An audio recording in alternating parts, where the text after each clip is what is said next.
there's only three kind of people, and there's poopers, pointers, and scoopers. And you're a scooper. Yeah. I was going to say, quote of the day.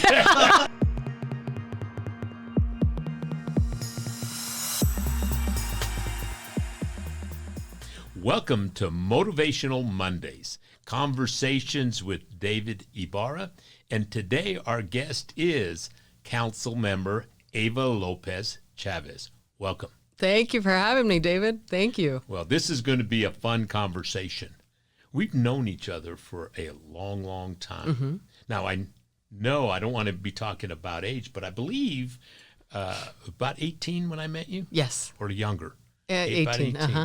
And you've always been involved in the community. Let's talk a little bit about your involvement. What is it that made you become an advocate of wanting to make things better in our community? Thanks. Well, I think it started with my family's story.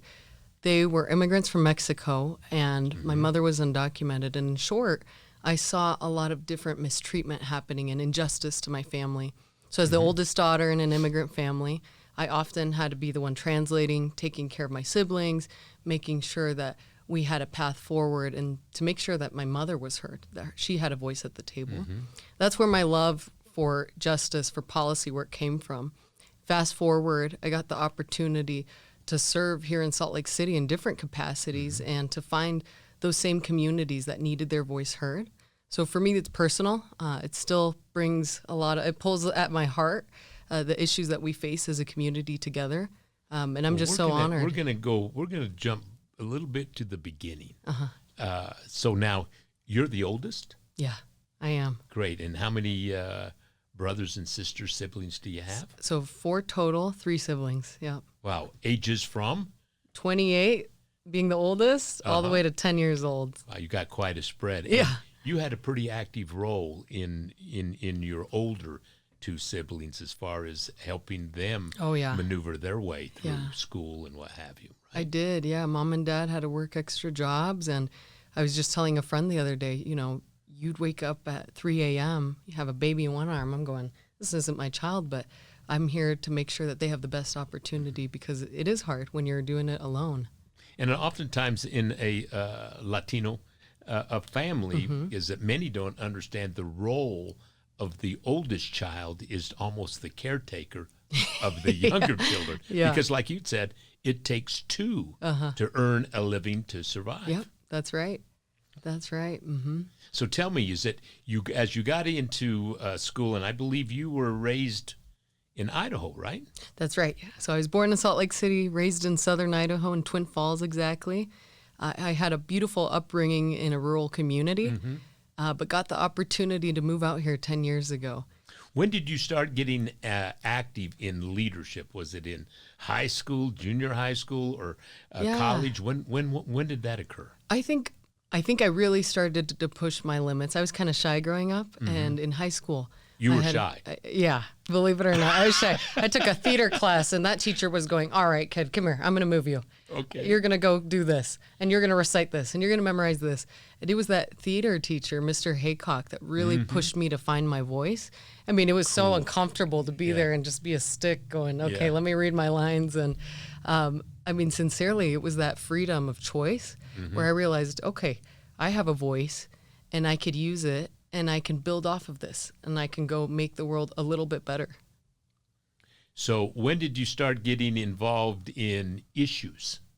And what were they? What is the earliest issue you got involved with on the ground, in the game? Yeah, that so you can for recall? me, it was in 2015 here in Salt Lake City. I befriended a bunch of Latino activists, and the first issue I advocated for was immigration. So I had the opportunity to take some political science classes at the U, to meet some machistas, that's some mestizo organizations. Right. These are some of the brown berets. These are Latino folk, a lot of Mexican American folk advocating to have their voices heard on the West Side. So that was the first start. I got to join an organization called Utah Coalition of La Raza, or UCLR, another Latino rights organization, the oldest in our state, and to help lobby at the state level. If I recall, they said that's one of the first times I really had an opportunity to have a conversation with you was you were like vice chair or vice president or president of the organization? That's right. So I served as vice chair, and it was a time to invigorate the organization, to give a new voice to the Latino leaders that are younger at the time. And I mean, I remember we give away scholarships. We try to promote Latino rights and advocacy, and really unite our community so that we're not forgotten. We make up a majority. 1 in 4 Utahns identify as Latino, and it's growing. It's expected by 2040, 1 in 3 will identify as Latino, and specifically Mexican Americans make up the majority of those Latinos. So making sure our people have a voice at the table, which is also part of the fuel that gave me that fire to run for office and to be the first Mexican American elected to the Salt Lake City Council. Wow. I can remember Lee Martinez, I believe, was appointed. That's right. But was not reelected. Correct. And so you are the first. Yeah. Well, what would you say that most people that have known you, involved in your the different challenges you get involved with, issues you get involved with, what do you think they'd say about Eva Lopez as far as her strengths? Ooh, I love this question. I think they would say resiliency first. I think I have a reputation for being someone that sticks with issues from beginning to end until we have a solution in front of us. I think they'd say I'm tenacious, and I think they'd say I'm restless. And that's a nice way of saying I got a little impatience. I still have that chip on my shoulder. But certainly those are qualities that I was seeking in a leader and ultimately couldn't find them. And that's when I decided I have something different to offer Salt Lake City. I have the opportunity to serve my city in a greater capacity. I have the energy, and I want to keep showing up for Salt Lake.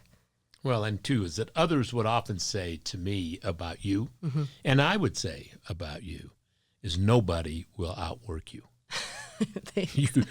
You hang in there when others this might not be able to be done. Yeah. No, we can't think that way. We're going to find a way to get this done. Now, what caused you to think at a fairly young age? I don't know who the youngest member of the Salt Lake City Council would be. Do you know?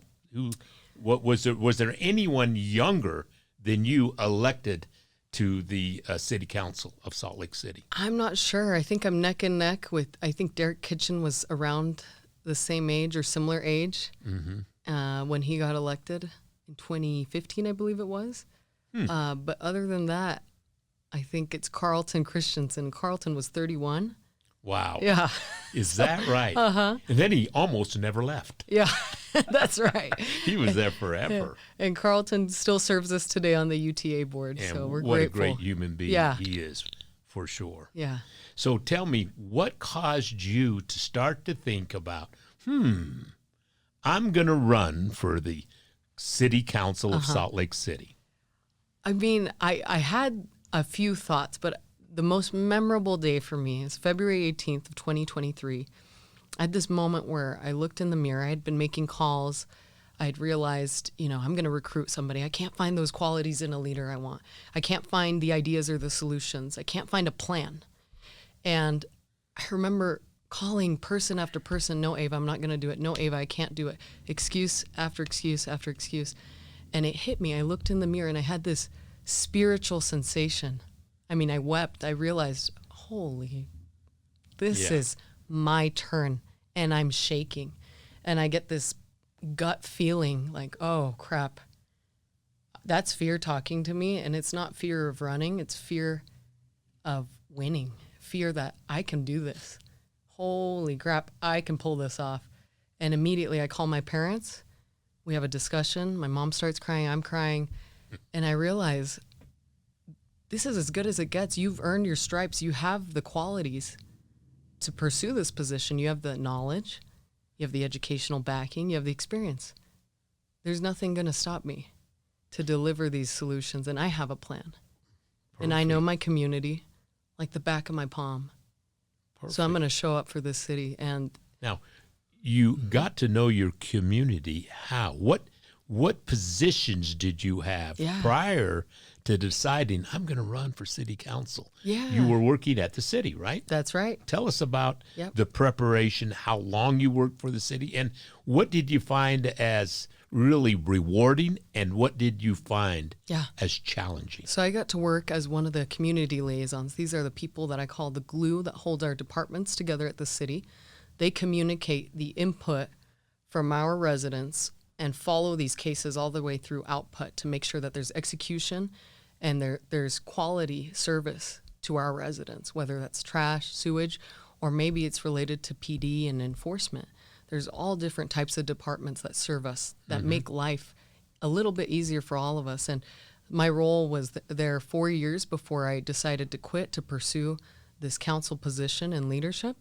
And again, I see it very similarly. I was that hard worker that would stay long hours and solve problems, but realize it's actually this policy or this budget amendment. If someone would just listen in leadership, then we could solve things faster.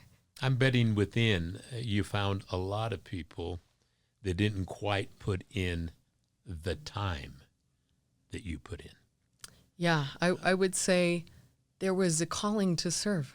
Like I said, it wasn't just work. This felt like a calling for me. Take a moment and picture in your mind igniting your child's journey to lifelong success from an early age. With Yes, Our Kids Can, this vision becomes a reality right from preschool. Don't miss this chance to shape your child's path towards extraordinary success. Enroll in the Yes, Our Kids Can University now and witness the remarkable impact it can have on your child's growth and development. Secure your child's bright future today. Sign up now by clicking the link below. Perfect. So you decide you're going to run. You leave a nice job with the city. Yes. Great income with the city, or good income. Yeah. And you decide, I'm going to do it, not knowing where you're going to replace that income or how. You just dive right in. That's right. Yep. What did others in leadership, not specifically saying whom within leadership, Sure. what did they tell you when you said, I'm going to run for city council? They gave me a handshake and they said, good luck, kid. With the expectation? No help from anyone. It was going, good luck, kid. We loved you, but you're on your own on this one. Right. Yeah. And I would bet, I'm going to put you on a limb, but I'm going to bet you didn't have that much help from other city council members until you won. No help at all. Yeah. Yeah. I should say the help that came from the community. And that's the best way to represent and to lead, in my opinion. I didn't get help from big businesses, developers. I got help from the individual residents of this district. And how did you get their help? There was trust built over time, friendship. Their help came in. They were willing to wake up early on Saturday mornings and knock doors with me, host meet and greet events in backyards. How many doors did you knock? Oh, man, I knocked my district 7 times. There's a lot of apartments, but in total, 7 times. There's 8,000 voters, so you do the math right there. So everybody told you, because there was 2 other people, frankly, that had more experience, were older, and both people thought, no, you're in a tough. There's a tough race going on right now with the 2 candidates that most were looking as first and second. And I remember you coming to me and saying, Dave, I'm going to win this. And not just pie in the sky, I'm going to win this. Then you proceeded to lay out exactly how. Yeah. Tell me about that. Yeah, well, one, I would turn to the best statistician I know, and I owe so much to him. We plugged in numbers and we looked at, here's what I believe the district needs. While we're out talking to our neighbors, let's start collecting data. Let's start analyzing messaging. Let's make sure that we're aligning our solutions in a way that's formidable and that can be executed once elected, but let's find our vertical. And we achieved that successfully. I believe our downtown, just like our downtown is rising and changing, we were ready for a new voice, someone that encompasses the diversity of the most urban district in the entire state, and the energy behind it. And it was met with the votes that needed to succeed. So I won by 56%. Round one, Eva Lopez Chavez. Yeah. Round two, I mean, you should have seen my face. I was about to have a heart attack. I couldn't believe it. The mathed out. Who would have thought? You know, when you knock on a door and somebody answers, at first they look and but when you knock on a door again and again, pretty soon they're going to have a conversation with you. And the one thing that I heard, and I believe, is that you still to this day believe that some of the main issues can be solved. Safety, homelessness. You believe they can be solved, and you're fighting to do just that. While others would share the statistics of why it exists. I even had one top leader saying, you don't understand. This is just part of a metro. And we're not as bad as everyone else. And I'm going to myself, oh my heavens. Be careful of what you think, because you'll get it. And we've got a problem to fix. Tell us about that. Yeah. On the topic of homelessness, I do believe it can be eradicated. It's not a simple solution. It's not one solution fits all, but it's identifying the populations from chronic symptoms of homelessness all the way to the most common type of homelessness, which is temporary homelessness. That might be couch surfing, living in your car, living with parents, identifying those individualized solutions for the population that we know experiences that. But I do believe it can be eradicated. And part of it is making sure that we don't expose bad solutions to neighborhoods. I've seen incredible solutions that help make our communities better, that actually transform the physical landscape of blighted areas in our neighborhood, in our district. I've also seen the opposite of that. I've seen when the outcome is unfortunate and it destroys the culture and the landscape, that fabric that makes those neighborhoods great. I've seen it completely deteriorate some of our best neighborhoods in the downtown. Well, I certainly have seen that as well. I do still do my almost daily walks. And I'll tell you, it got better for a long while. Yeah. But we have seemed to drifted back to where we came. And I'm hoping that your leadership in the city council and with the administration can get a resilience and the belief that, no, we can and we will. And I'm hopeful when we see homelessness or the symptoms of it start to deteriorate away, meaning we're getting close to eradicating it. It's when we have daytime and nighttime shelter capacity.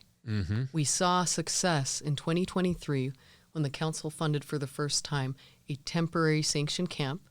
So when the city leads out, we actually promote healthy, safe environments for families to come to downtown. And it worked. This is one of the many type of solutions that I want to activate for 2024-25, for the upcoming fiscal year. But we also have to recognize we need a public safety mitigation plan. That means the type of policies that secure our parks, our green spaces, something that is, it is the holistic experience of a Salt Laker to experience the outdoors. That's what makes Salt Lake great. Right. And when you don't have safe parks to play in, or grass or green spaces to enjoy nature in, which we know in a state that has a high percentage of mental health cases, nature and exposure to wildlands is going to be one of the best ways to help you mentally, to help access those outdoors. And so we want to provide that. There was a recent report that I read, and it was really interesting that one of the new epidemics going on in the United States of America is the loneliness. Yeah. People feeling disconnected. And we look at our city grow, and I absolutely believe, some will say, no, we shouldn't have apartments. I believe we should get 50,000 more people living here. Amen. Because if 200,000 are leaving the city to return to work, and research has showed 70,000 would like to live in the city if they could. That fixes so many things. Environment, driving, reduced. It's going to help our air. It means safety because there's more people. It's going to be better for our economy. But the one thing we're going to need is, where are people going to go relax? Parks, pocket parks. Yeah. And if they go and can't use them because the element has turned into encampments, then they're going to stay in their houses, and that's not the way a city is operated. It can't. There's 3 points that I want to articulate. One of them, I completely agree. We're the most urban district in all of Utah. We need density, and we need density because people my age need places to live. We need home ownership options in forms of condominiums. We also need apartments. Right. And it's a two-pronged solution to housing to help middle-class folk, young professionals, take their step into home ownership and become a contributing member to this city and to its longevity. There's 2 projects that I'm really invested in, and you're going to be hearing more from me about them. One of it's our civic campus. If you're used to seeing the city building, that's on 200 East, 451 South Street, our public library square, and then our public safety office. These 3 parcels can be combined into one civic campus that helps articulate green space. Part of the vision I have for it includes housing, and really creating a safe environment. So one of our greatest gems, our Salt Lake City Public Library, it needs our help. Right. And it needs an infusion of energy. So right. Families and children. And what a facility. Incredible. But I walked into it and there's a problem. Yeah. I've seen facilities in Denver City. Yeah. I'm going to be traveling to San Diego to also look at facilities here next week. Good. We have examples of other cities where we coexist with the folks that need those services, right? But in a safe way. Right. In a way that there is lawfulness. Tell me, I want to go back a little bit. What was the thing that surprised you most about running for city council? I think the thing that surprised me most is how eager people were to hear what I had to say. Wow. I think the eagerness comes from an appetite for energy, and I think for a new perspective on these problems we have. Perfect. Now, once you were elected, what absolutely shocked you and what absolutely delighted you? Okay, I think the answer might be the same. It's our budget. The budgeting system, as much evidence as there might be coming from our departments, there's not a real science to it, which means it's highly politicized.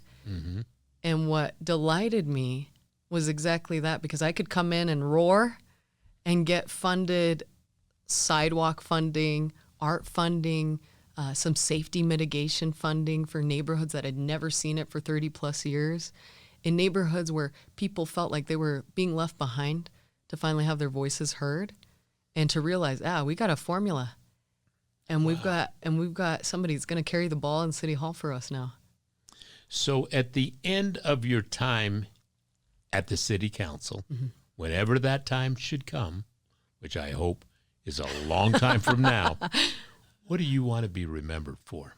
That's a great question. I'd like to be remembered for my relentlessness. I'd like to be remembered as the woman that didn't take crap, that found solutions. Cool. Yeah. Cool. Well, I'll tell you this. I normally have concerns about anybody who gets elected, that they become part of the problem that they came to change. And they start to worry about fitting in, keeping their position, and not daring to do what needs to be done to solve things. And Eva, that is something I absolutely have no worries about you. Thanks. I am delighted to see your growth. I'm delighted that you're the council person for the district in which I have an office building, and you are a breath of fresh air. Thank you so much for being on our show today. Thank you, David. Thank you.